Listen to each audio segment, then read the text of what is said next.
You ask Tiger to solve. This deals with linear equations with one unknown.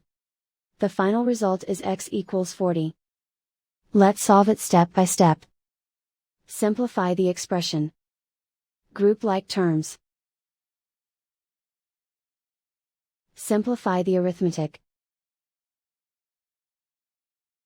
Group all constants on the right side of the equation.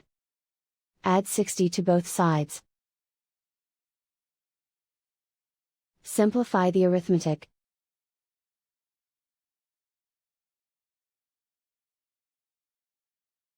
Isolate the x. Divide both sides by 6. Simplify the fraction. Find the greatest common factor of the numerator and denominator. Factor out and cancel the greatest common factor. And so the final result is x equals 40.